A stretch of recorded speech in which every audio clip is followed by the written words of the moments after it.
share with you, and large-scale characterization modeling and simulation of stone-based infrastructure materials. And I changed that one because I'm not sure how we define what's the definition for the geomaterials. Some definitions, the geometry include asphalt, concrete, cement, concrete, and the traditional geometry. Some of them they don't.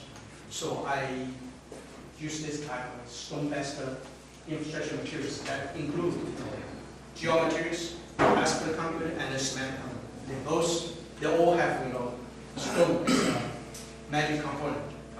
These materials have similarity in terms of material structure and behavior. So here the outline for my talk over here is motivation and methodology overview, multiscale characterization tools, and research microscale modeling, molecular dynamics approach, research microscale digital specimen and digital testing bridges scaling approaches and technologies. And also the end of the presentation, I listed some other ongoing projects as well. Motivation, this material. So infrastructure materials, here, most of us are in civil engineering, and many of us may think that this material is compared to nanomaterials and chips, and may not be so advanced.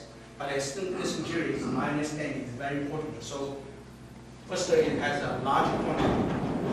Value of our life, everyday life, very much. Almost all our civil infrastructure, modern infrastructure, airports, highways, railways, they build with this civil infrastructure material or stone-based materials. And then this material has a significant property in terms of heterogeneity. Constituent properties and configurations are very complicated, and constituent properties like the stones, as the binding, their properties are so significantly different, and airborne as well. Unlike the metals, sometimes the material compositions are very similar, but these materials are not. And if we take the microstructure of the material into consideration in terms of modeling and computational simulation, these materials can be unified. Just include stones, voids, and the binding material, and consider them different behavior and different constituent models. Then computation-wise, we may use same framework. That's one advantage for doing this multi-scale modeling of the stone-based materials. I say, this is the hierarchy structure, and a lot of us, haven't gone into this, quantum and classical, molecular dynamics modeling. And for the project that we had from the national, from the exploratory advanced research of the Federal Higher Administration, we started working on the quantum mechanics and classical, MD, simulation as well. The general philosophy for this, project over here is just a model scale, from bottom up to the top down. Bottom from quantum mechanics to MD, and to the mesoscale to the micromechanics and to the continuum. And from bottom, from top down, you have some cracking teeth, the strain and the stress, grading very high, and we needed to involve this, microstructure in here. And when the carboning, happening, we may involve the molecular dynamics and the chemistry or the bond, breaking, we may involve the quantum mechanics as well. That's the general framework of this, research. It's funded under the exploratory advanced research of Federal Higher Administration. And they team up with, the Europeans, with the funding and info patient. Yeah.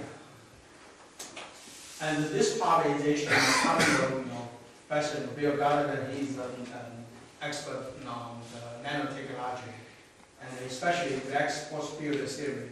That in a sense, simplify the quantum mechanics approach, so they can almost have the accuracy of the quantum mechanics, but at the same time, they can simplify that one and also can handle a larger number of particles or atoms or molecules in that.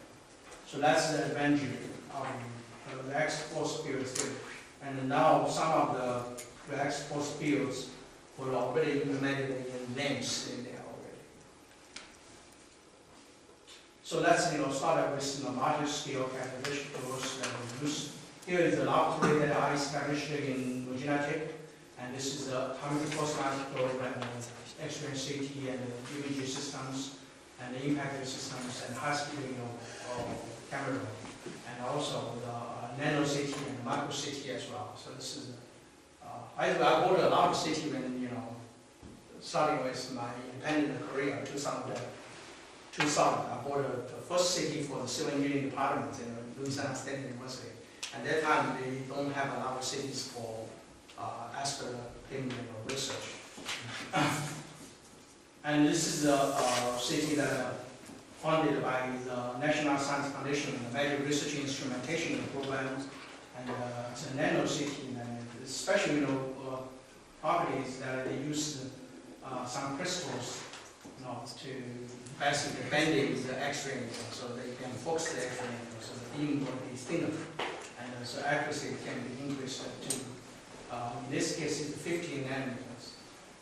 Of course, this can be used for the synchrotron as well. If the source comes from synchrotron, you can do that.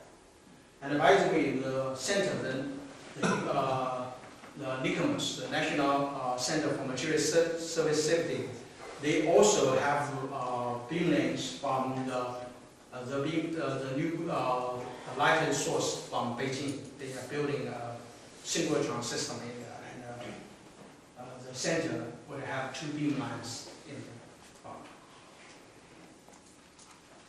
Focus ion beam, we cut acetylene and other materials as well. And the environmental scanning electron microscope, we can detect environmental elements, the elements, the chemical elements of acetylene.